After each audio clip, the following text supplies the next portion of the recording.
Welcome to URBONUS podcast. I'm the host Donatas URBONUS and I'm joined by my colleague Rytis Vyšniauskas. What's up, Rytis? Hey guys, hello Donatas. I'm kind of tired because really for me the Olympic Games, I enjoy everything, but it's hard for me to get used to living in Tokyo time. You know me very well. I'm not the guy who likes getting up in the morning very early, and in these days I have to make some sacrifices. So yeah, it's kind of difficult, but really I'm enjoying the Olympics so far and everything is going real well. I saw that the first quarterfinal game on Tuesday will start 4 o'clock in the morning in Lithuania, right? Yeah. And you will have to get up for that game, right? Yes, I will have to cover all four of the quarterfinals on the same day.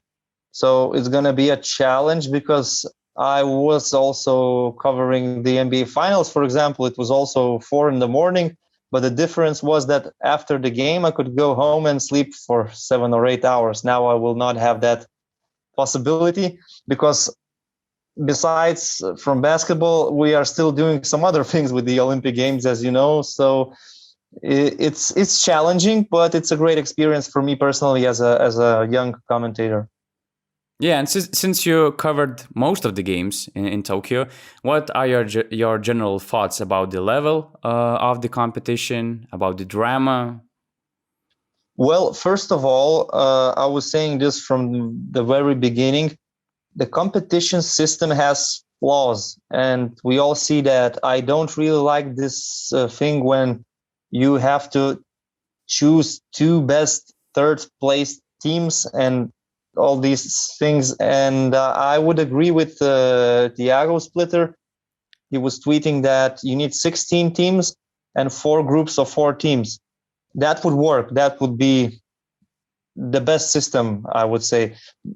If you add 4 additional teams, the quality of basketball, I think, would be even better because let's imagine you would have like 2 European teams, let's say Serbia and Lithuania, for example. And, or Greece, for example. Or Greece, yeah. There is Canada, Turkey. Also Canada or Brazil. Okay. Because you would have to give more to the South or North America, right? So you would have 16 teams. Those teams joining would be also high level. And I believe this could work. But I'm not really sure that the Olympic Committee is interested in doing this because as far as I know, they want to actually make some of these competitions, not only basketball, even harder to qualify for, not easier and not expanded. So we'll see what the future holds. But that's my first thought. Other than that, by the way, I will interrupt you about these flaws. Beside these flaws, I see a point because that kind of point differential or like 2 best third place teams and stuff like that, it makes all the games important, and it actually makes all possessions important because you have to count the point differential. And for example, I was very disappointed with Czech Republic. I mean, they challenged Team USA so good actually, but then it's not easy to compete against Team USA for all 4 quarters. But in a way, how they let them go, they kind of blew out their chances, to try to be that second best third place team and stuff like that. I mean, it makes all games and all possessions relevant, and it's probably one single good thing about this system. Yeah, well, I can understand this argument, but as well, I am not really a big fan of watching these games where one team has to lose by some margin, right? Like if you lose by less than 20, then you're good, you qualify. I'm not really a big fan of this, but listen. Yeah, and especially when we have groups like. It's better than what we had in the past when you know the draw, you know your group, and then if you're Spain, for example, in their best days in London or Beijing Olympics, you're just putting a strategy where you avoid Team USA until the final. So sometimes in the group stage, it is better for you to be second than first and things like that. And that was not good. Of course, what the system we have right now eliminated this scenario. But 16 teams, I think this could work and would be even better. But it's just about the competition system. If we talk about the basketball, I really like what I'm seeing so far. There are some outstanding individual performances. The teams that qualified for the quarterfinals, those are great teams, really. Most of them playing very attractive modern basketball with 3-point shots in transition, with fast breaks, amazing point guards like Rubio, Campazzo, Doncic. It's really amazing to watch. As well as that, you still have the old school Spanish teams coached by Sergio Scariolo. So it's really great, the competition. And I could say every game I covered so far was exciting. Maybe apart from USA Czech Republic, as you mentioned, because in the second half it was kind of boring. You just saw like Tatum and Durant making those easy buckets. But all other games were really spectacular, and I'm looking forward to the quarterfinals. Oh yeah, we will for sure discuss the draw and the quarterfinal games, but probably we're gonna start from the game of the tournament, I would call Slovenia, Spain. Also, before starting our pod, we should mention that sorry for us, making it on Zoom. Usually and regularly, we're gonna do it in the studio, but I have to self-isolate myself due to some COVID restrictions. So sort of about that. But to start with Slovenia and Spain, I mean, what a thriller and what a game. Every possession was really important, and you could feel, the importance of it, watching when all Twitter was all over the Luka Doncic having that third foul, and it's crazy to see one guy being so important for the team. And it was great atmosphere, throughout the game, on the court, and especially, as I said, on social media, because there was so many stuff to talk about. So we will try to discuss the most interesting things. What would be your hot take from the beginning? My hot take would be maybe a little bit controversial. I think that Spain was the better team in this game. I was watching the game. I was not only watching, I was obviously covering the game, but all the time I thought they are in control because they had this very interesting defensive system, box and one. Victor Claver mainly, or sometimes Alberto Balde was covering Luka Doncic. The other four guys were in a zone. And from the very beginning, it was a big problem for Slovenia. And as we know, Slovenia is not a defensive team.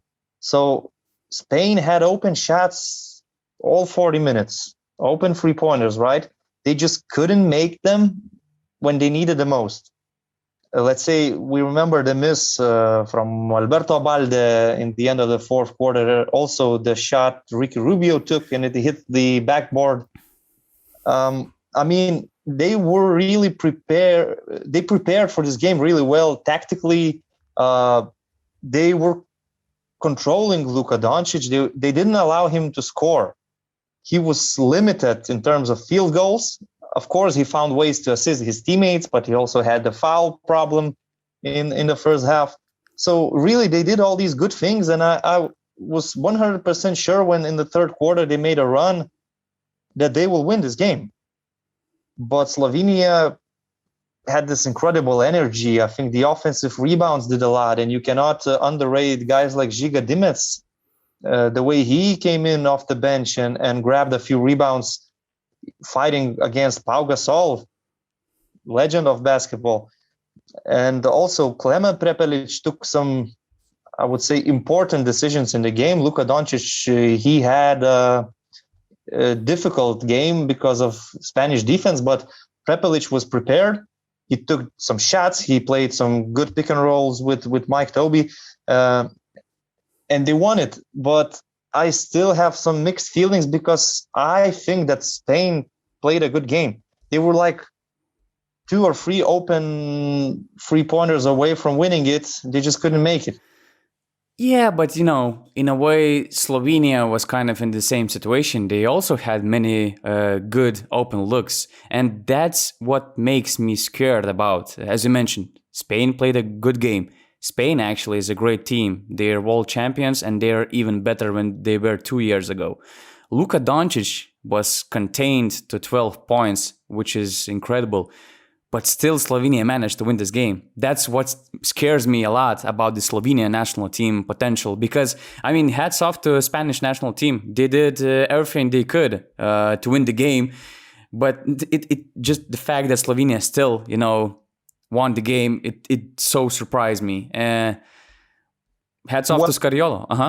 Well, I'm sorry to interrupt you. I have to say, I mean, I started with Spain, how good they played and their tactics, but I have to give a lot of respect to Slovenia because for the first time they faced really big challenges in this tournament, right? Because they were cruising past Argentina and Japan, obviously. Now they had Luka Doncic in foul trouble. Third foul was, I believe, in the end of the first quarter. So they had to play 6 or 7 minutes without Luka, and they were still in the game. They were down by 3 points when he came back.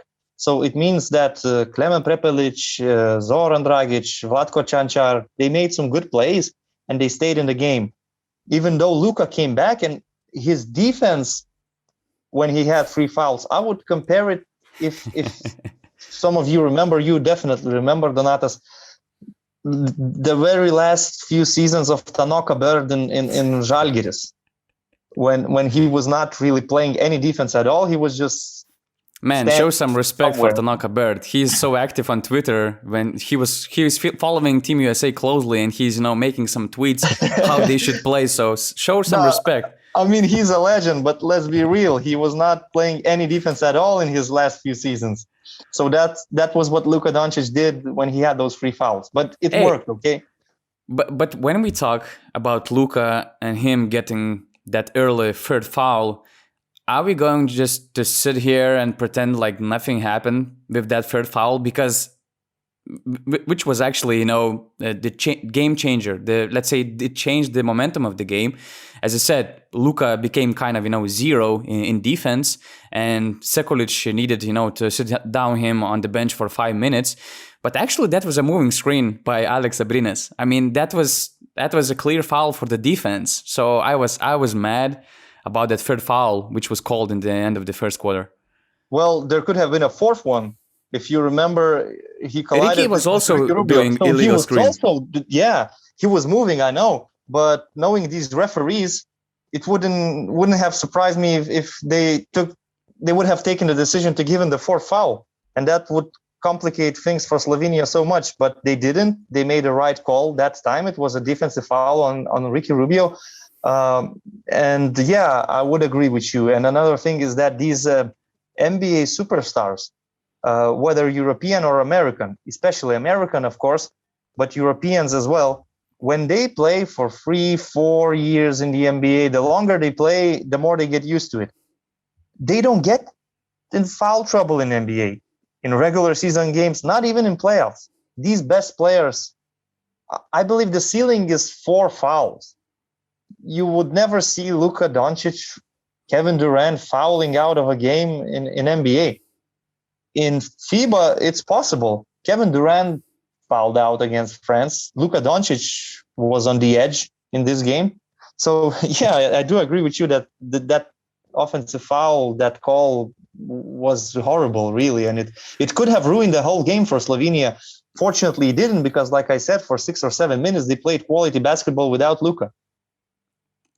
Yeah, but actually when we talk about these screens and how Spain tried, to catch Luka on these offensive foul calls, I think that was not a coincidence. That was another idea of Spanish coaching staff. And again, hats off to Scariolo, hats off to the coaching staff. Also players like Claver, Abrines and all the others, because they did everything they could since the minute one, switching defensive systems, making Luka feeling uncomfortable. And again, when it takes referees, it seems like Spain, got under Luka's skin because he was really giving a lot of energy for the referees from the first quarter. And it was, again, another victory for Spanish national team. And it was probably the first team which was really physical with Luka.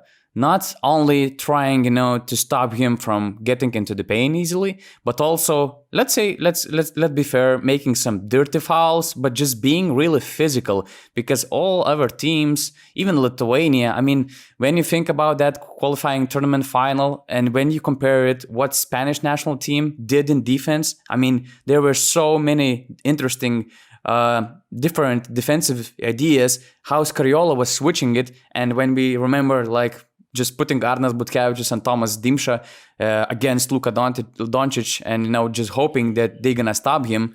I mean, it was great performance by Scariola. And only one thing I would replace was the last after timeout play, which was really good. But I would put Sergio Rodriguez instead of Ricky Rubio, to make that out of bound play and to make that final shot. Okay. Well, I believe he was trusting his best player, and of course, Ricky Rubio had a really poor shooting night. 7 from 23, something like that. Yeah, something like that. But before that, in 2 games against Japan and Argentina, his shooting was very consistent, and he was scoring 20 points per game. And they trusted him. He was trusting himself, obviously, because even though the shots were not falling, he was taking them. I believe 5 years ago, Ricky Rubio playing for Spain, if he would brick a couple of 3-pointers, he wouldn't even try.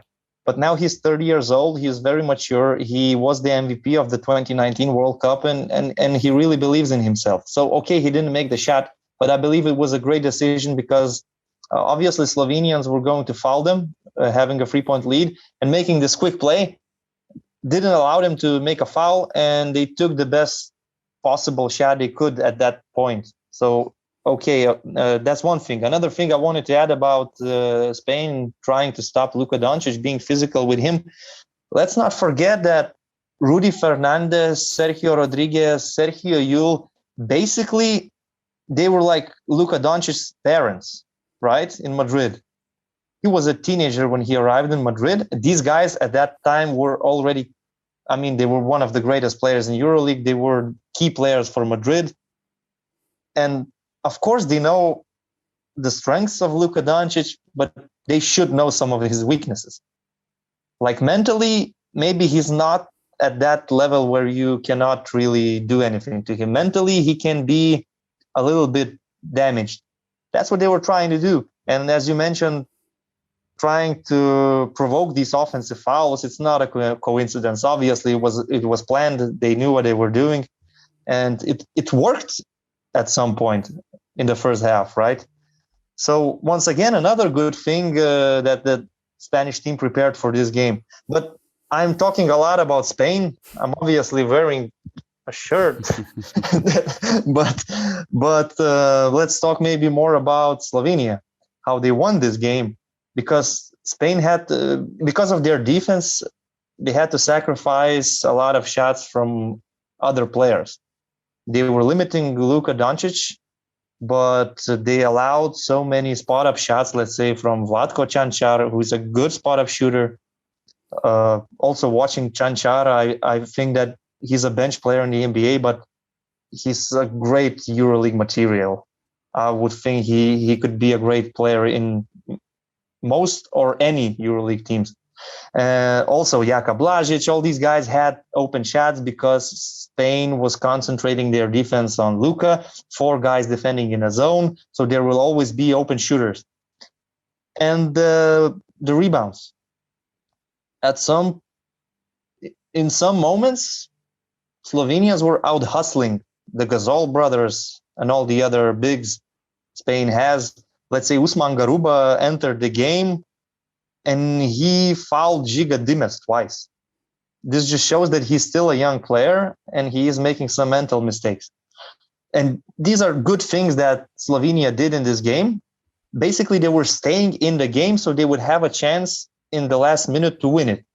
So in the last minute, it was 50-50. Who makes a shot and who doesn't? So Abalde missed, Prepelic hit, and Slovenia won the group. Yeah, and when Luka got the third foul and Slovenia managed to stay, behind Spain only by 3 points, it was a good reason to remember what Coach Mike Taylor from Polish national team told in Kaunas after they lost to Slovenia, he told that it's more than Luka Doncic on that team.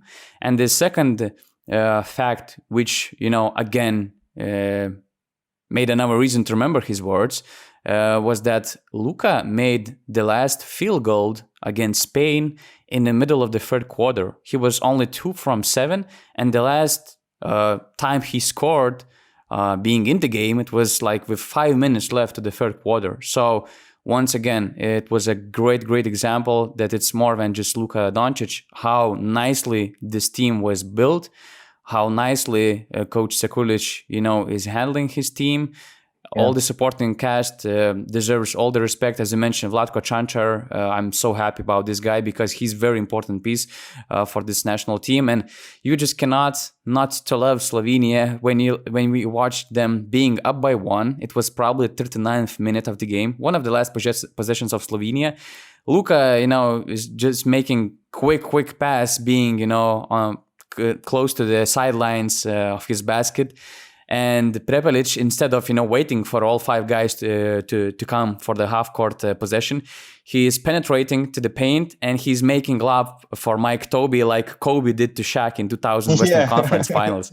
I mean, it's just crazy, but it's the way Slovenians play, and I'm a fan of this team, and I cannot be very objective, let's say, but you just cannot not love him. Well, they play beautiful basketball, that's for sure. But this game also showed that they have some weaknesses and they can be challenged for sure. Talking about Mike Tobey, I really admire him. He fits in this team so good. I mean, the teammates, as I see, they really love him. Prepelic obviously loves him because he plays with him in Valencia, but the other guys as well. In the past, they had Anthony Randolph.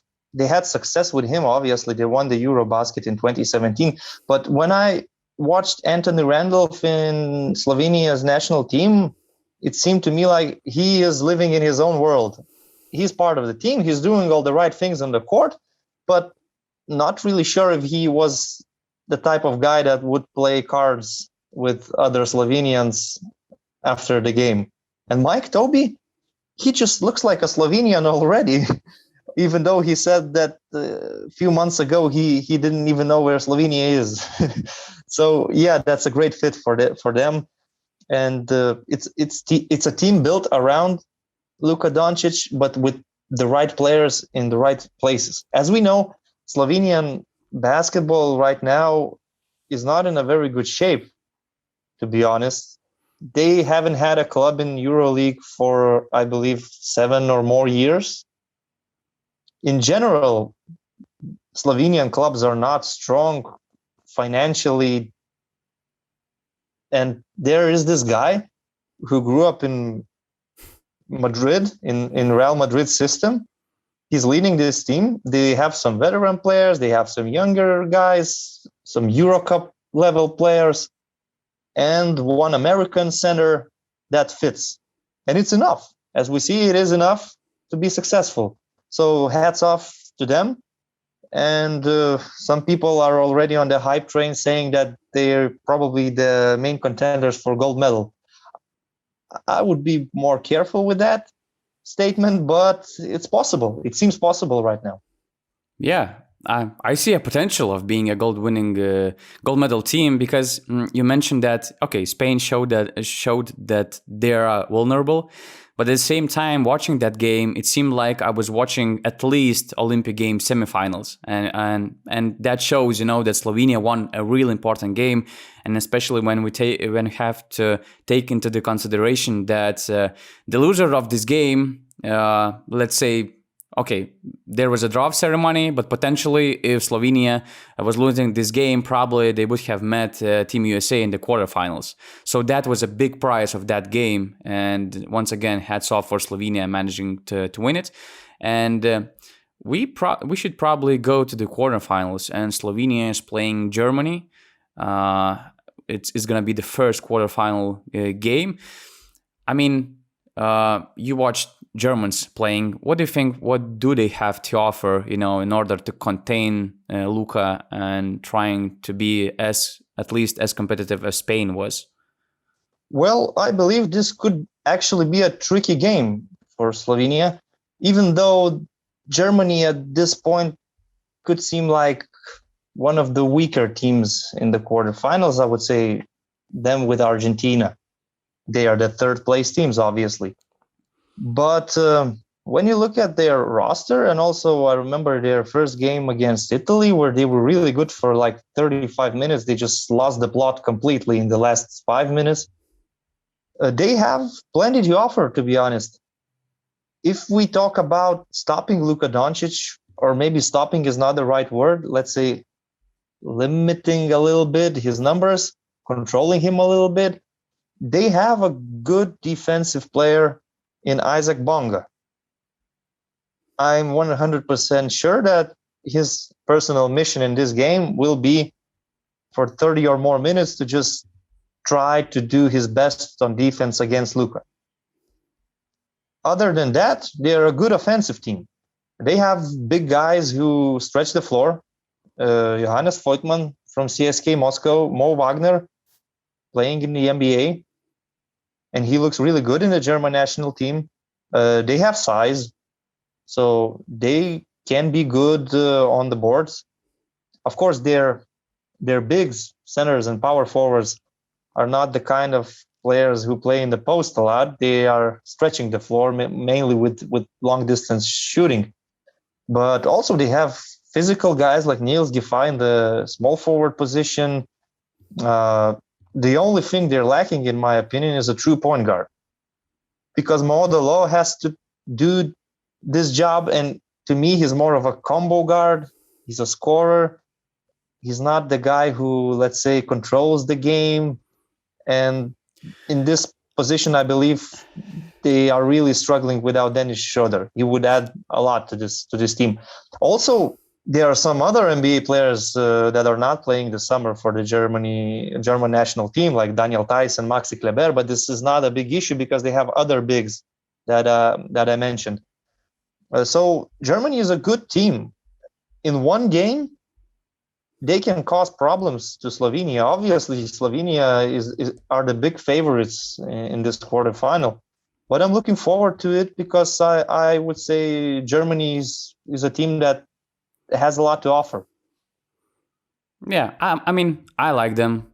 I was a bit surprised that they advanced to the quarterfinals because I thought that maybe Italy, Nigeria potentially gonna be, higher than them.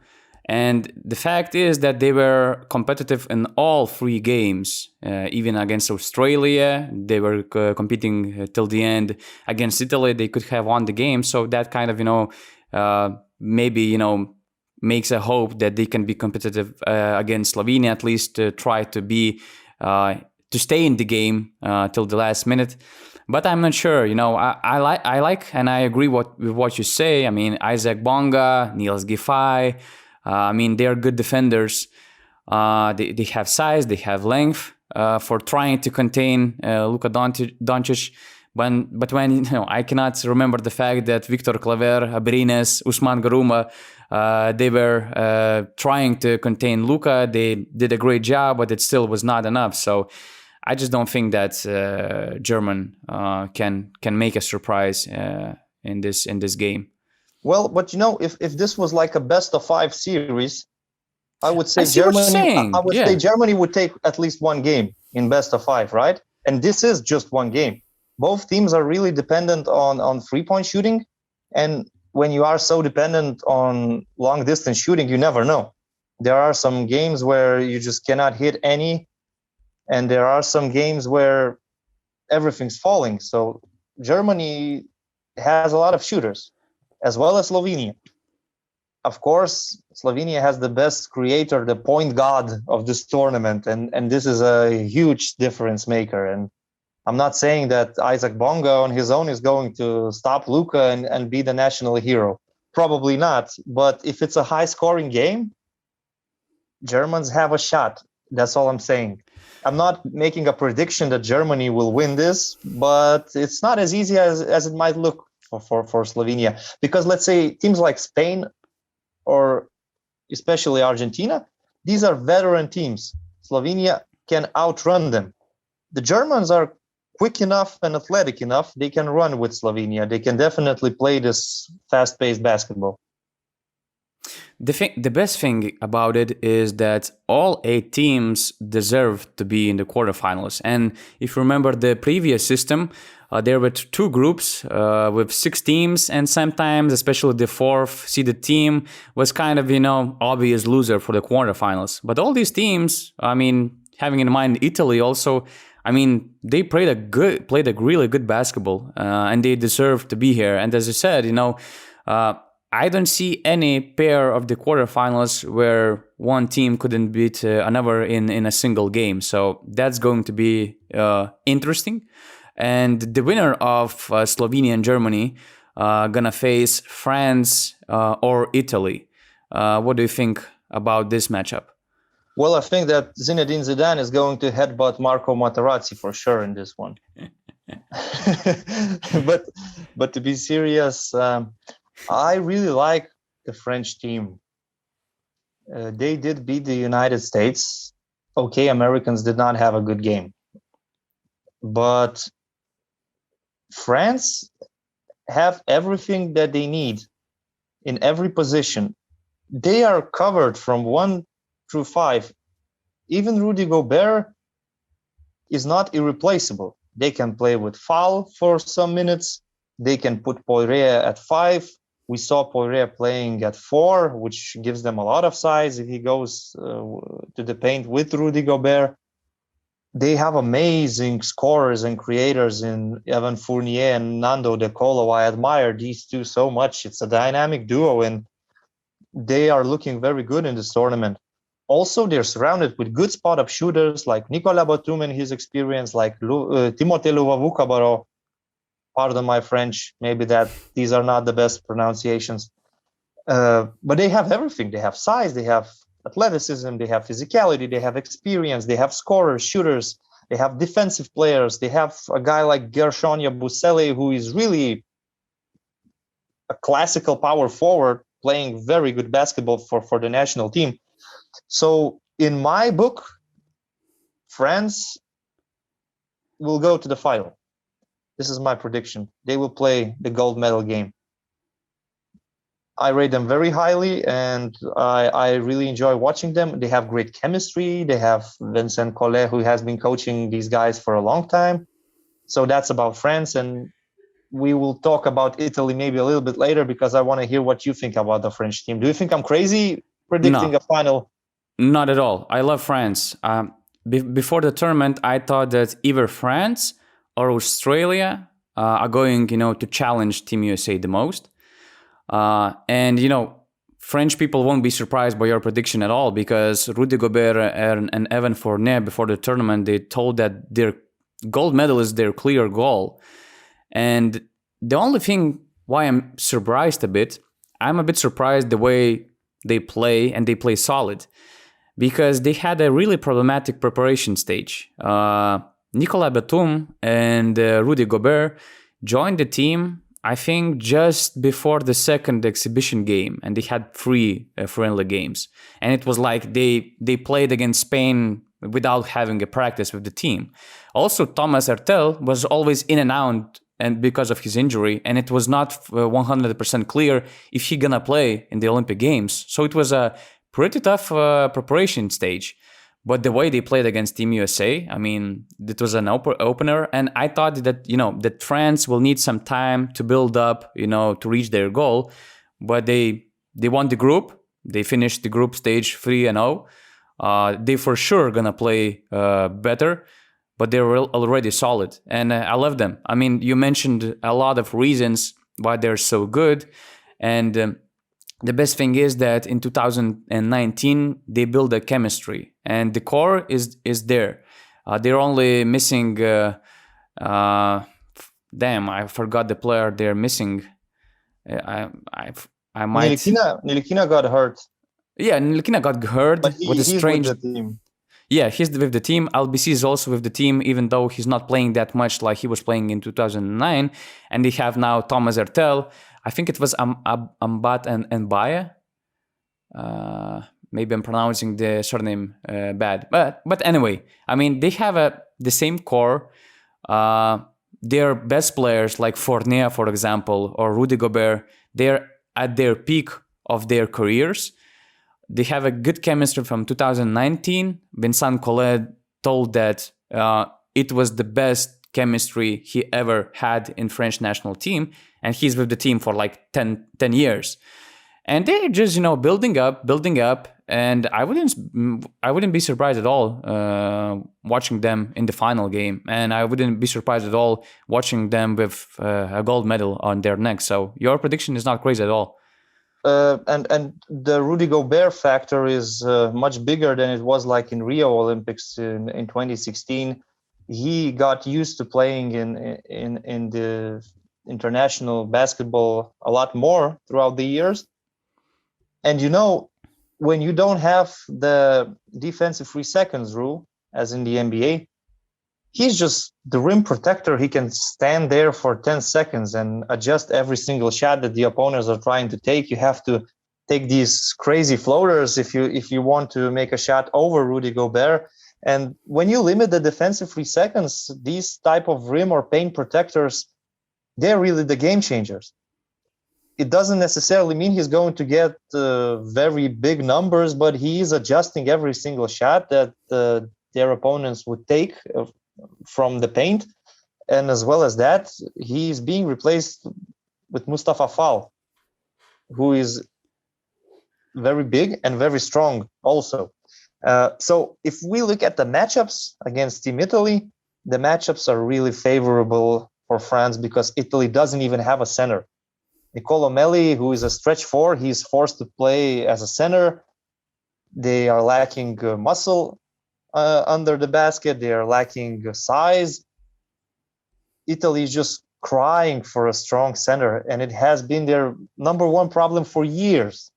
I remember Eurobasket in 2017. It was the same problem. They didn't have a good center, and now they still don't have a good center, but they have some good forwards, right? Melli, Fontecchio is having a good tournament. Maybe Danilo Gallinari is still struggling a little bit, but we know his quality, his experience. He can have a really good game.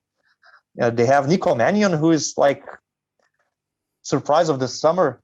We know that Italy probably shouldn't even be here because we all thought, so Serbia, they are playing in Belgrade, they're going to win the qualifying tournament, but they didn't. And Nico Mannion was probably not reason number one why Serbia didn't win. So Italy is like a fun team to watch. They play good basketball, but just the matchups are not in their favor. I cannot see them containing Rudy Gobert. They're probably going to be out-rebounded. Probably France will have a lot of second chance opportunities.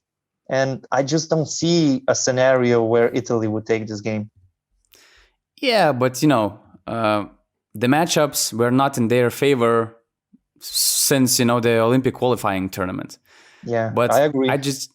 I just love this team so much because they're missing important players like Bellinelli, like Datome, like Hackett, but for the first time in many years, I don't see them playing like, now this is my turn to try to score. Now this is your turn. Now this is the other guy's turn. I don't see any ego in that team.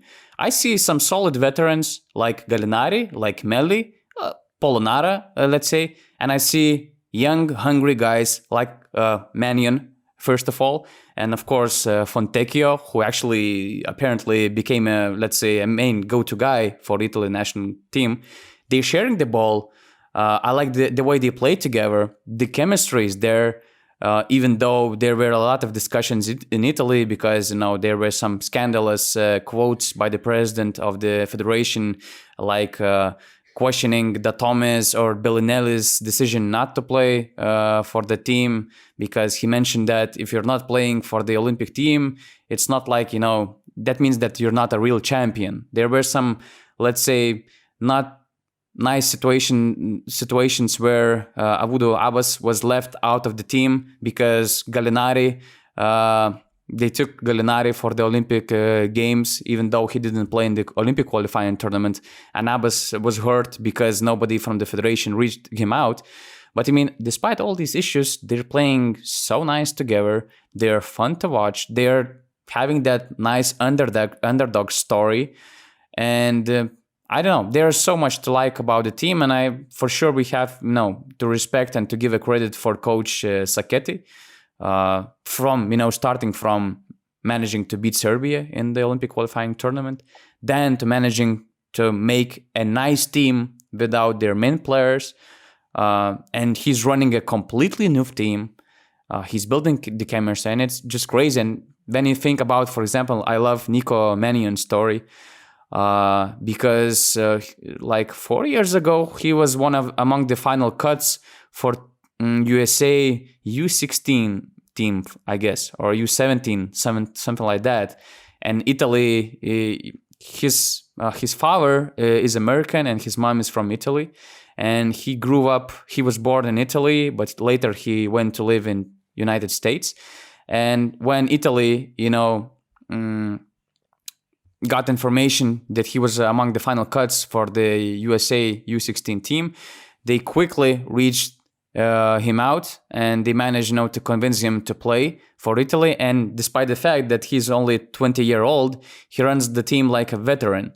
So it's I don't know, I'm enjoying watching this team. I'm not saying that they have any chance against France. I don't think so.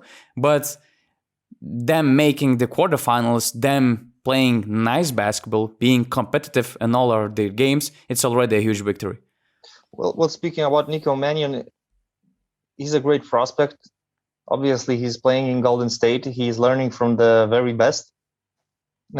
Sometimes he still loses his head in the game, makes some chaotic decisions. Therefore, Coach Sacchetti, for example, in the first game against Germany, played the last few minutes without Nico. He was trusting others, more experienced players. And I would mention Stefano Tonut also as a key player in this team. I didn't know much about Tonut, to be honest, before the Olympics. I believe he's playing in Venezia. But he looks to me like a very solid shooting guard who can help the team by scoring. Also, he can make the plays for others. As you mentioned, there is no hero ball in Italy. They are playing smart team basketball, and the credit goes, of course, to Coach Sacchetti. So all these things are correct. I do admire this Italian team. I just don't think that the draw was good for them. They could have a better chance against some other teams. Maybe even against Slovenia, but not against France. I don't think they can do much against France. The only way I can imagine would be some crazy shooting numbers, like hitting 20 threes or something like that. Like in 2004 semifinals. Well, they are capable, probably, because they have good shooters. Guys like Gallinari that can score even when they are guarded. But maybe we're being too pessimistic about Italy. I don't know. One last thing I want to add about Italy. I like the way how Gallinari accepted his role, because it seems like there were some reports in Italian media that he has some knee issues, and he's averaging only 8.7 points in 18 minutes. And we saw that Sacchetti benched him in the fourth quarter against Australia. He's not, shooting as much, or at least he's playing more off-ball game when we were used to it. But I like the way how Gallinari accepted his role. As you mentioned, there's no hero ball. He's not trying to be a hero because probably he understands his physical limitations at the moment. And I just love, the whole chemistry of the team. And of course, I think that France will advance, but there was so much to love about this Italian national team. Of course, because in the past, I think there was too much arrogance in Italy's team in the Bargnani days, for example. And when Gallinari was not as mature as he is right now, they always seemed so arrogant going into every tournament, and they failed almost every time. And now they are really a good team. So kudos to them. And reaching a quarterfinal is a good result, knowing that they had to beat Serbia in the qualifying tournament and they played Nigeria, Germany, and Australia. These are three really strong opponents. Even Nigeria, they were down 8, I believe, in the beginning of the fourth quarter, but then they took control of the game and won it. So big credit to them. And probably the most intriguing quarterfinal, Team USA against Spain. What do you think? I mean, is there any chance of upset? Well, I think that Coach Popovich is sticking with his defense, switch all defense, and they were suffering against France. And there is a way that they could suffer against Spain as well, because we know that Spain has the Gasol brothers, they have Willy Hernan Gomez, even Usman Garuba, they have size. It's a very experienced team. This is the last dance for most of these guys. They will give everything they got against Team USA. We know in the past, this Spanish team, the golden generation, they went to 2 finals against USA, but in Beijing and also in London, USA was just too strong. It was a team with LeBron, with Kobe, with KD. They were just too strong, but Spain really fought in both of these finals. And now USA is a little bit vulnerable. They have some issues of their own. Spain, I believe they have an advantage if you look at the center position, even power forward, because Kevin Durant, when he's attacked in the paint, I saw even guys like Andre Baldwin scoring on him. So it's possible. If they can use these advantages, they could stay in the game. Yeah, for sure. But Team USA, well, super athletic, super talented. The shots are starting to fall for them. Damian Lillard is hitting 3-pointers. Kevin Durant is hitting 3-pointers. Jason Tatum had an amazing game against Czech Republic. Even guys like Zach LaVine and Devin Booker are chipping in. They have some good players on defense, especially Drew Holiday. So still, despite everything I said, I believe that USA will go through to the semifinals. I'm looking forward to it. I'm hoping this will be a tight game. I hope that the experience of the Spanish players will give them a lot, will give them a chance maybe to win it. But I do see Kevin Durant or Damian Lillard just closing this game, because after that loss against France, maybe it was something they needed to wake up. Of course, you cannot say that the results against Iran or Czech Republic show that Team USA got serious. These were not the teams that could challenge them. But I'm a guy that believes in talent. When I see 2 teams, I always go for the one that is more talented. And in this case, obviously, it's USA. I remember probably it was 2012 Olympic finals in London. And probably I witnessed the best Spanish national team ever, I think. It was a really great team. Most of their guys, we also right now, we see them on the floor. They were at their peak. And they challenged Team USA. I mean, with Kobe Bryant, with LeBron James, with Kevin Durant. It was also one of the best Team USA teams they had. It was a great high-scoring final. But what's interesting that probably right now they have less quality on their roster. I mean, Spain, but they have a better chance to win the game against Team USA, because probably it's one of the weakest Team USA we had in many years. And I'm talking about the whole structure of the team. I mean, we didn't have Team USA, which was built on the last minute like this year. We have, late call-ups of JaVale McGee, of Keldon Johnson. We had 3 players coming to Tokyo straight after the NBA Finals. Booker, Holiday, Middleton. 5 guys. It's already half of the roster. They lost 2 games in exhibition games. And probably we didn't have Team USA with such a damaged confidence, let's say. Because we always, Team USA always had that myth of being invincible. But now they're not so confident as before. And it was a huge thing for them for many years, for many tournaments. So 2 years ago, they lost in quarterfinals. They were only 7th because they lost later against Serbia also. So I think that also plays some role before this game. And they're facing Spain. Again, they were very solid in exhibition games.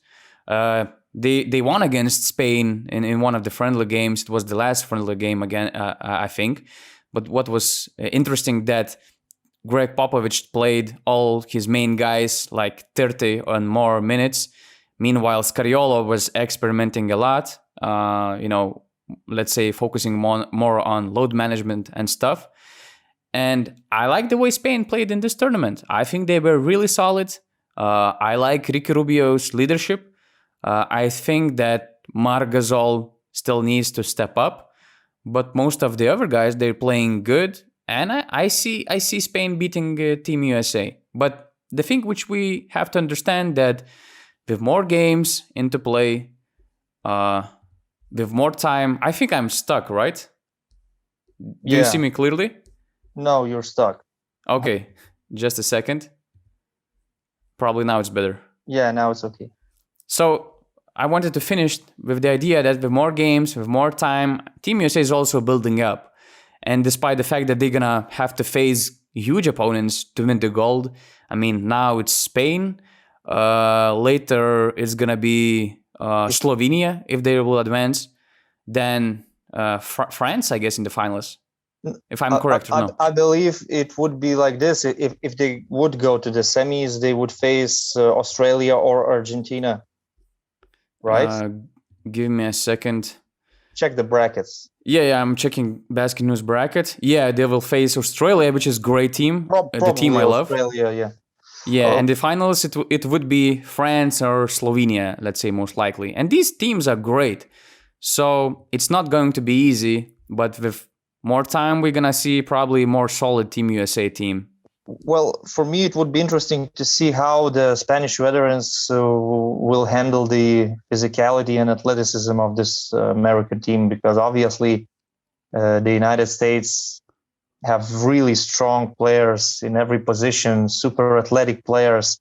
I think it's going to be a very hard game for Ricky Rubio, because if Coach Popovich puts Drew Holiday on Rubio, to me, what I saw from Holiday in the NBA Finals, he is actually the best defensive guard right now in the world. That is my opinion, because what he did against Chris Paul and Devin Booker is amazing. And he's even the best player, I think, in this American team right now, in this switch all defensive system, because when he goes down in the paint with a big guy, for example, Rudy Gobert, he covers him from up front so good, and the opponents cannot even use this as a mismatch. So if Drew Holiday takes care of Ricky Rubio, that is going to be a huge problem for Spain. Another thing, when you play against USA, you always have to limit the turnovers, because American players, they are always going for steals all the time, whether it's passing lanes or trying to just steal the ball from the ball handler. And the only way I can see Spain winning it is if they take care of basketball, they win the rebounds, and they have a good percentage in three-point shooting, because they do not seem very consistent right now. Guys like Rudy Fernandez, Sergio Llull, Alberto Abalde, Alex Abrines, they're kind of streaky shooters. The Americans, they are also dependent on the three-point shot, but I believe their shooters are better. They just had an off night against France, that's all. But you cannot expect Kevin Durant to consistently miss open jumpers. It's not going to happen. So if Spain can do all these things that I mentioned, maybe they will have a shot at this, maybe. But actually, I was always like an advocate of Team USA, and I'm a big believer that this group of guys can actually win the Olympic gold. And I am predicting a final where USA would face France, and I would say that USA would win the gold. It's not going to be easy. It kind of reminds me of, let's say, the Sydney Olympics in 2000. I wouldn't go to Athens in 2004, because in Athens it was a completely different story. They had some guys with bad discipline. But in 2000s, they were clear favorites to win the gold. They were, But in those Olympics, everybody saw that they can be beaten because they were really challenged, especially by Team Lithuania in the semifinals. And also that was not their best roster. They didn't send like Shaquille O'Neal or Tim Duncan, the most dominant players at the time, to the Olympics. They sent great players, but not the best. So it is like this right now. Well, Kevin Durant is one of the best, but others are great or good, but not the best. There is no Steph Curry. There is no LeBron James, right? KD, obviously, he surpassed Carmelo Anthony as the top scorer of the national scorer team of the in national Olympics. team in the Olympics. Yeah, so we have to mention this. And I think that Kevin Durant is the type of player that can play in any basketball court with any rules, and he would be the best player on the court. He just has to set his mind straight. Because, for example, when he played France, he made those silly fouls that took him out of the game, and he just couldn't help the team. But I think he learned his lesson, and in the quarterfinals, Kevin Durant will be serious. But I wouldn't compare this team and this situation to 2000s, because actually for me, this situation reminds me a bit of the World Cup in 2019. The thing is that roster was much weaker, but also the competition was also a bit weaker. We can compare some teams. Spain, as I said, is better right now. France is better right now. Okay, maybe we might discuss about Australia because they had a really, really solid group. But nonetheless, the competition is better this year.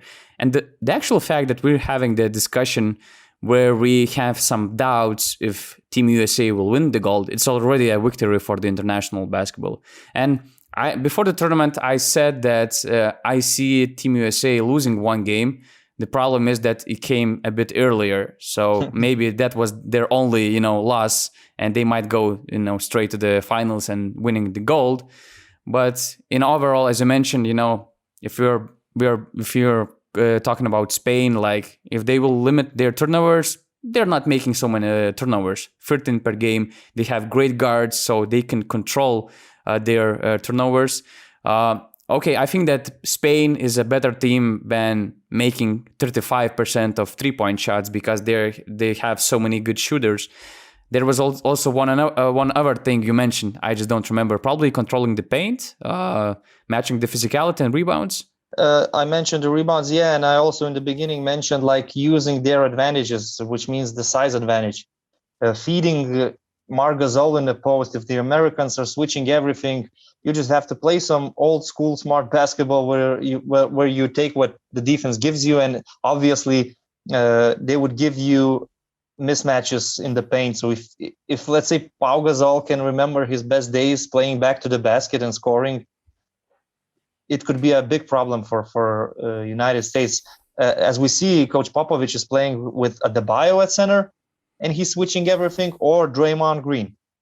Draymond is an amazing defender from positions 1 through 5, but also Marc Gasol or Pau Gasol with their size can do damage to Draymond.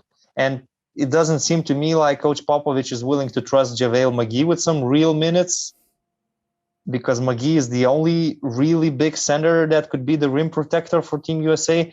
And it will be interesting to see, because so far Coach Popovich didn't seem to change anything in his game plan, even when the team was struggling in the first game against France. So it will be interesting to see if Gasol brothers, Hernan Gomez, will be dominating the paint.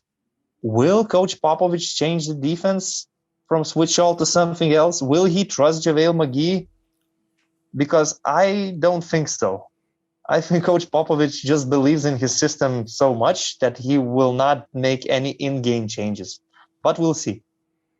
The best thing is that Sergio Scariolo, is going to make some adjustments. Oh, for sure. I am 100% sure that Sergio Scariolo and his coaching staff will have the right strategy. I am completely sure of that. But it's a little bit sad to me because I'm a big, big fan of Gasol brothers, and I wanted to see them go out with an Olympic medal once again. And in my opinion, it's probably not going to happen. Yeah, and the thing is that I'm a bit, let's say, not disappointed, but I think that Marc Gasol could give to his team more. And it's actually strange to watch him and to remember the fact that he was the NBA Defensive Player of the Year a few years ago, and the way he looks and plays right now, it's pretty sad. Well, I watched him the last few years, even his last season in Toronto. There's not much left in those legs, in my opinion. Yeah, he declined so fast. And this season in LA, when they signed Andre Drummond, Marc Gasol basically became their third center. And we remember that he was a great defensive center. Later in his career, he added the three-point shot, so you could play pick and pop with him. And now, like I said, in those legs, he doesn't have it anymore. And I don't want to say anything bad about the legend of basketball, because he's a big, big legend of basketball, not only Spanish basketball, but basketball in general. But he is declining. And let's say Pau, at the age of 41, he still looks valuable and efficient. Marc, 36, I believe. Yeah, you're right. Well, not so much. He's their starting center still. You know his basketball IQ. He can have a good game. I believe in that. He can have at least one really good performance in a tournament like this. But I agree with you that seeing him decline is kind of sad. Okay, so Spain or Team USA, the winner of this quarterfinal game, will face Australia or Argentina. Do you have anything to say about Argentina? Are you disappointed the way they played in the tournament?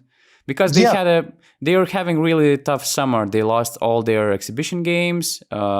They lost against all, let's say, higher level teams in their group, and they managed to beat Japan only. Yeah, I'm kind of disappointed actually, because against Slovenia and even against Spain, there wasn't much of a fight. They were really beaten by better teams, and that's all. And winning against Japan, well, that doesn't prove anything. Of course, they're better than Japan. They limited Hachimura, and that was it. That was the end of the story. And they took this game, but so far, they were not good shooting the ball. Guys like Vildosa, La Provitola, they're very inconsistent.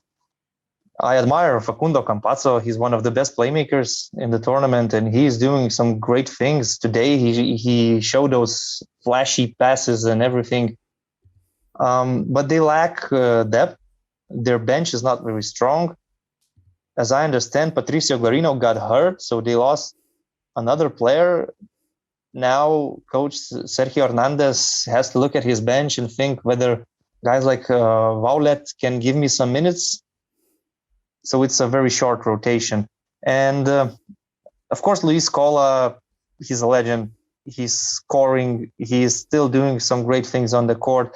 But it's really hard to hide him somewhere on the defensive end. And once again, when you play Australia, you look at those matchups. The Australians, they are the most physical team in international basketball, probably. They are strong. Even after Aron Baynes' injury, they are still very strong with some big guys and strong players. So, yeah, I really am kind of disappointed with Argentina, because I was expecting more from them. But there are some reasons, obviously, why they are struggling, and they only got this one win in the group stage. Yeah, it's weird because Argentina has such a great backcourt. I mean, they have Campazzo, La Provitola, Vildosa. Also, they have Dec. Even Bolmaro. But yes, Bolmaro is a great boost. He's not playing big minutes, but he's a big talent. So there is talent. Okay, they're missing some talent on their front line. Scola is doing what he can. You cannot ask more from 41 year older. But something is not clicking, but probably everything is logical, because in my eyes they reached their peak in 2019. They actually overachieved, being a finalist of the World Cup. It was crazy. So maybe it's logical outcome what we are witnessing here in Tokyo. I'm just a bit disappointed the way, as you mentioned, they're not competitive as they were before. They were always hungry. They were always fighting, but this time something is different, and I actually don't know the reasons. maybe you have to be inside the team, to understand why they see the picture of Argentina like that. But in this quarterfinal, it will be interesting to see a couple of matchups, because I believe Facundo Campazzo will be guarding Patty Mills. And on the other side, Matthew Della Vedova will probably be guarding Facundo Campazzo. These could be potentially very interesting matchups in the game. These guards will be the ones who will probably determine the outcome of this game. We know what kind of a beast the Olympic Patty Mills is. Since the Beijing Olympic Games, he's the best scorer in every Olympics. When he plays for Australia, he plays with extreme passion. Not only him, probably all of these guys. They're so passionate about their national team, and they haven't won a medal.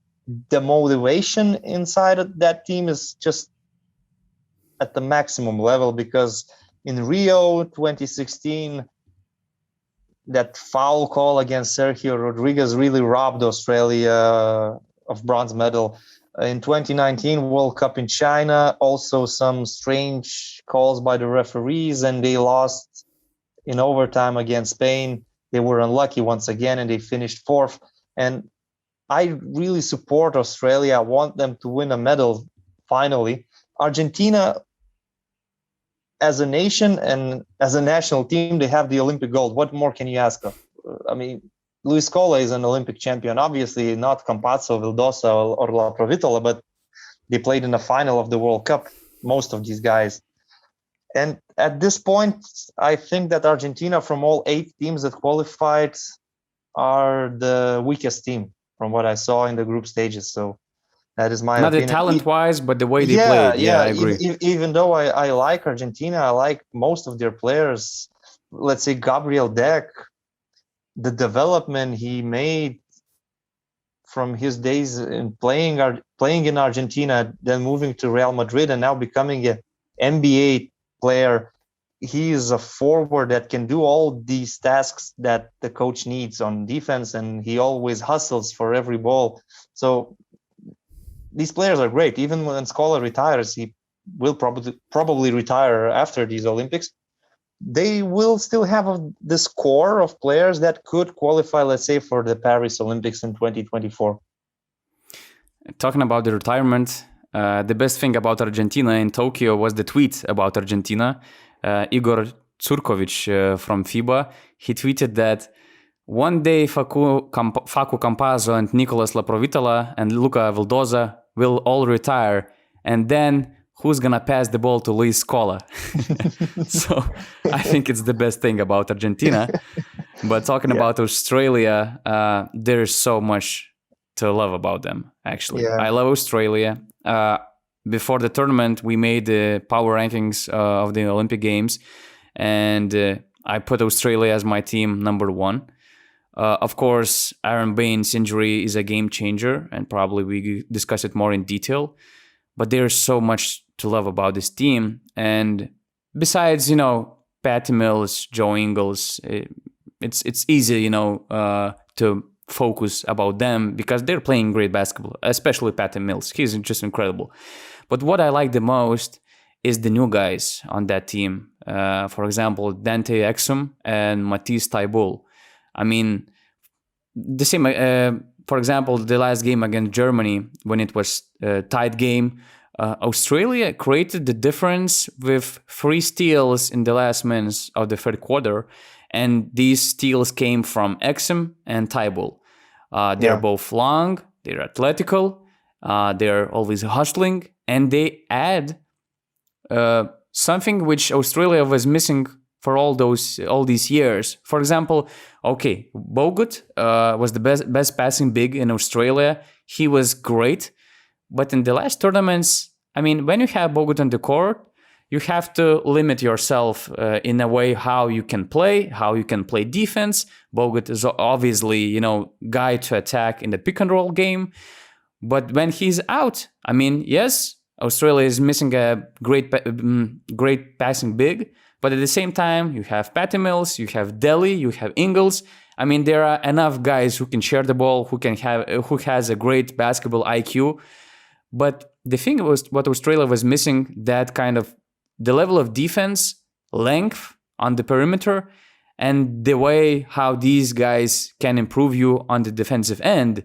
And Australia always had that physicality, but they didn't have such athleticism and length, which now they have with Exum and Tybal. So I think these two young guys, they improved this team a lot, and I just love the way they play. And these two guys also fit perfectly. Coach Gorian, who is defensive-minded coach, so I just love them. I'm just afraid that Aron Baynes, big body, very physical guy, it's going to be a huge loss for this team. For example, in the last game against Germany, who doesn't have the most physical front line, I think that they had 9 offensive rebounds in fourth quarter. So when they're gonna face, even better teams, even more physical teams, they might be in some kind of trouble. Fortunately for them, Argentina has Marcos Delia as the center, so it's not going to be that big problem.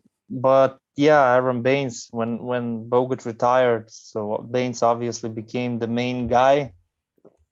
He's experienced. He added a 3-point shot in the last couple of years, so they're missing a lot with his injury. But you mentioned Matisse Tybal, and this is a player that has a very high ceiling. He is really an elite player on defense already, and he is developing his offensive skills as well. Now, talking about Dante Exum, I would say he fits the national team, but if you look at his career, it is kind of disappointing because he was expected to be the next big thing from Australia, and he really isn't. If you look at his career in the NBA. And there is another interesting topic, and I would like to give my opinion. Maybe you will give yours.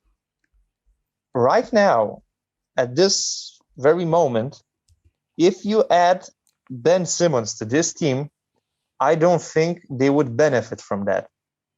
I would think they would be doing everything to make Ben Simmons happy. They would start playing through Ben Simmons.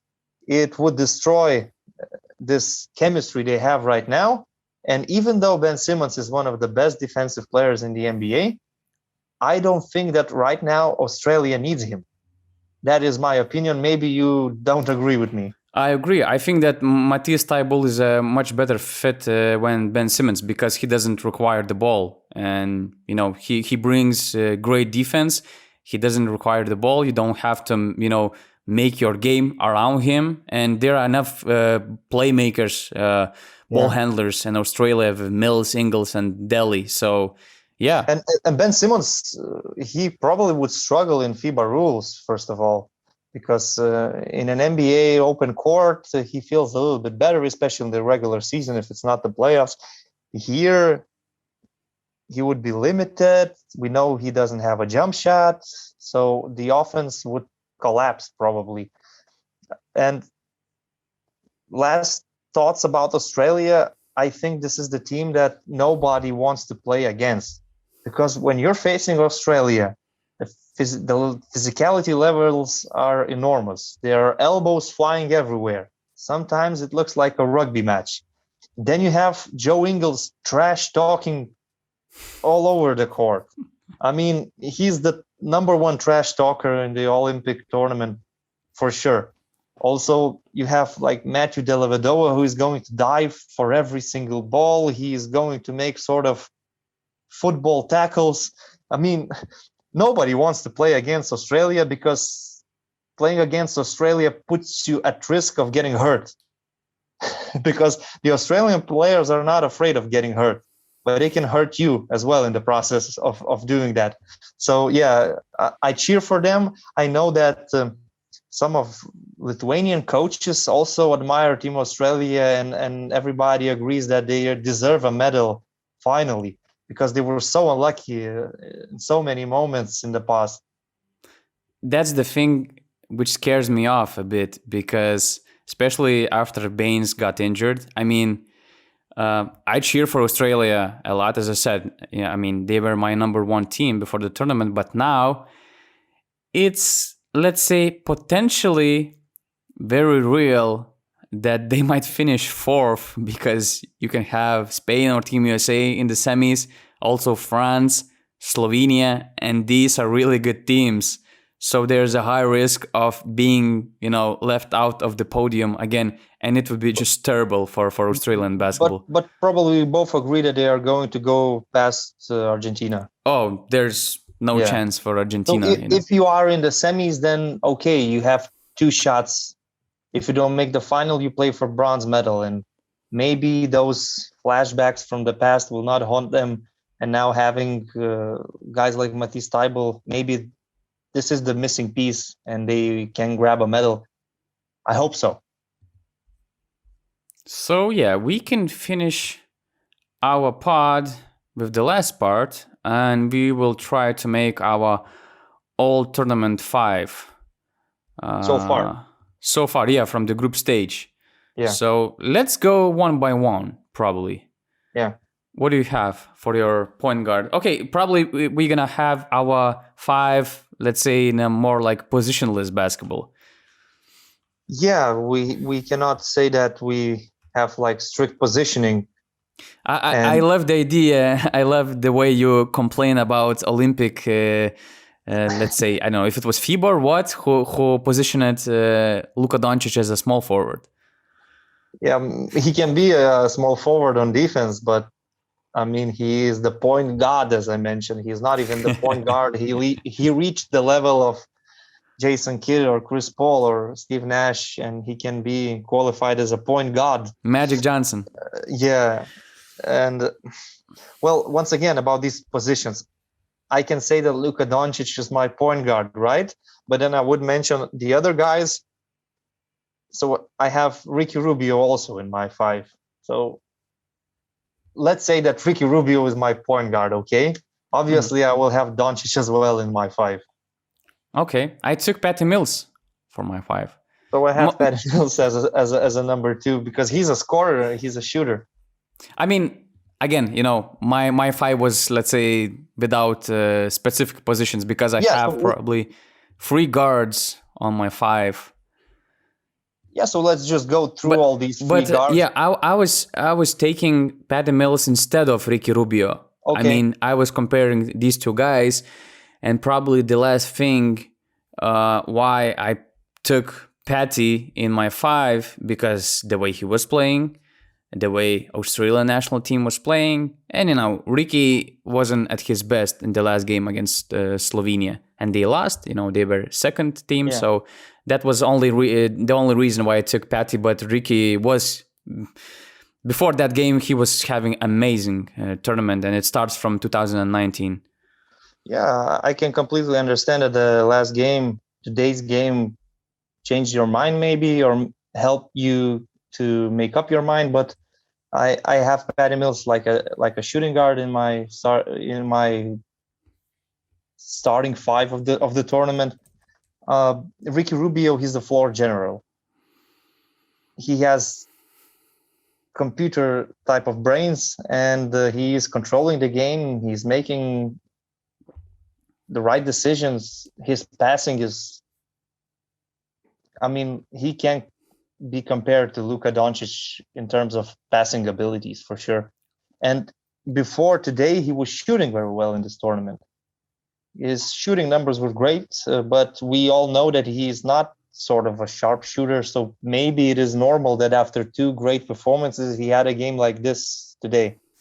But I still have place for him in my starting 5. So it will be Ricky Rubio, but it will be Patty Mills as well. And you said everything about Patty, so I really don't have anything to add. Oh, so you have Mills also, right? Yeah, I have Mills. I have Mills and Ricky. And so you have Ricky, Mills, and Doncic. Obviously, Doncic, the best player of the tournament so far. Before this pod, I have Kevin Durant on my 5. But actually, you changed my mind because I put Kevin Durant on my 5 just because he's a Kevin Durant. Yeah, he only had 1 good game against Czech Republic. And that's all. And it was not against France, when it mattered. Yeah. So it would be unfair, to put him on my 5. So I love what you said about Jrue Holiday and his defense and how he's changing the game of Team USA. And okay, I could puts Jason Tatum on my 5, but he also had a bad game against France, and he let's say played the way he can play only against Czech Republic. So I'm putting Drew Holiday on my 5. So I have Doncic, Mills, and Holiday on my backcourt. Yeah, solid. So, and what do you have for forward position? Power forward, I went with the classics. I went with the classical power forward, Luis Scola. Even though Argentina is kind of disappointing, but, well, he's a legend, and you cannot help but admire what he's doing at the age of 41. He's averaging, I believe, 20 points per game. Something like that. He had a good game today against Japan, shooting freeze. In other games, he was more playing in the paint. Of course, he is suffering on defense at times. It's inevitable. But he's playing in his 5th Olympic Games. He has gold and bronze as well. You can just admire his motivation and his passion for the national team. He already proved everything he has to prove. Even in 2019, he played an amazing tournament, and Argentina won silver medals, but he still wanted to play in these Olympics. The Olympics had to happen in 2020. So he signed with Milano to play in the EuroLeague so he could be in a better shape and he could play in the Olympic Games. But then the pandemic struck and the season was not finished. So what he did, he thought, okay, this is a new challenge for me, but I'm still going to play in Tokyo. And he was one of the best scorers in Italy last season. Yeah, so he found a new team in Italy. He had a good season there, and he's still playing. And when I watch him, I'm still thinking he could still do this for a couple more years, and maybe Luis Scola in Paris is not so impossible. It's probably not going to happen, but he is an amazing professional. Okay, so I didn't take traditional power forward for my 5, but I couldn't give a credit to Simone Fontecchio, who, as I said, became kind of a go-to guy in Italy team. He's only 25 years old, but he's having really solid tournament. He's scoring 18 points per game with a tremendous shooting, 50% of 3-pointers, 56% of 2-pointers. And he's one of the main reasons why Italy, is being so successful, starting from the qualifying tournament and now having them on the quarterfinals. So I just wanted, to give some credit for one of the most beloved teams in this tournament in Italy, and Fontecchio, in my eyes, was the most important piece of that team. And I think that Fontecchio is an amazing signing for Baskonia, because Baskonia are having a rebuild, and Simone Fontecchio, they signed him from Alba Berlin. I think he's an amazing addition to this team, and such an athletic, versatile, intelligent forward. He adds a lot to any team, and we see his best version probably playing for Italy. And we are moving to the center spot. The most difficult position. Really, there are no standout performers if we talk about the big guys. And this tournament is all about the point guards and the shooters so far. So we talk about perimeter. It's perimeter dominant tournament, let's say. Yeah, and it was expected. Basketball is like this nowadays. So we're constantly talking about Doncic, about Rubio, about Mills, about Campazzo, and some other guys, but not about the big fellas. Still, there are some who are making a big impact on the court. And you could go, let's say, with Rudy Gobert, elite rim protector, and I think he will have big performances going forward in the knockout stages. But instead, I went with Mike Tobey because he fits this team so well. He plays pick and roll with Luka or with Prepelic. It seems like he was doing this with them for 5 or 6 years. He seems so natural in this team. He adds key offensive rebounds, especially today against Spain in the fourth quarter. A couple of second chances he created, they were key to this game. So I believe he deserves to be in my 5, and I take him. I think Mike Tobey is meeting all the expectations that Slovenians had for him when they gave him this passport. Yeah, I think it's a great pick. And I think that so far he's really the best center in all the categories of this tournament. He's having, I think, around 18 points and maybe something over 10 rebounds per game. But the thing is that there are so many great players on this tournament, and especially with guards. I mean, it was so hard to pick some guards and to leave somebody behind. But I didn't want to give 2 spots on that 5 for Slovenia. In my eyes, it wouldn't be fair. But as you mentioned, it was really hard to find the center. For example, Jock Landale might have a case for that. He's having 13.3 points per game, 4 rebounds. He's the third in efficiency on his team, and he's showing solid numbers. But I took Rudy Gobert mostly because of his performance in the game against Team USA. It was his best game so far. The way he changes the shot, the way he impacts the defense, and he's a very important piece for the French national team. But at the same time, I expect him having much better games in the future, starting from the quarterfinals, and he will for sure will reach his peak because, as I said, he joined the team very late. He still needs some time, but when he will reach the do or die stage, he will show his best qualities. So my 5 would be with Gobert, Fontecchio, Luka Doncic as a small forward, and Patty Mills, and also Drew Holiday. Okay, so mine is Ricky Rubio, Patty Mills, Luka Doncic, Luis Scola, and Mike Tobey.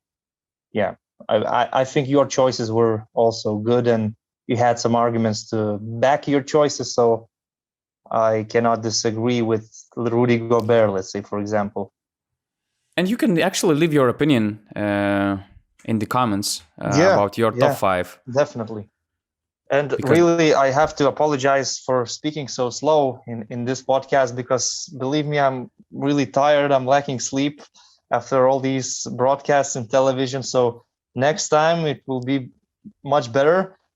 But I still hope you enjoyed listening to us, and we will have plenty to discuss in the coming days. No, it was pleasure to have you here because as we mentioned, I had to switch from Lithuanian to English so quickly, and I forgot some words, and I was speaking really slow. But I hope that it's not a big problem. The best thing is that we had a really great group phase with some good games, great individual performance, and there's even more to come in the playoff stage, in the knockout stage. So probably we're gonna try, to make another pod after the tournament. So I believe there will be so much to discuss, and I hope, to get out of my self-isolation and to record that podcast in a Basket News studio. Yeah, looking forward to it. Rytis Vyšniauskas, Donatas Urbonas, thanks a lot for everybody who listened to it. You can find us on basketnews.com and also Basket News YouTube channel. Thanks a lot, and see you soon.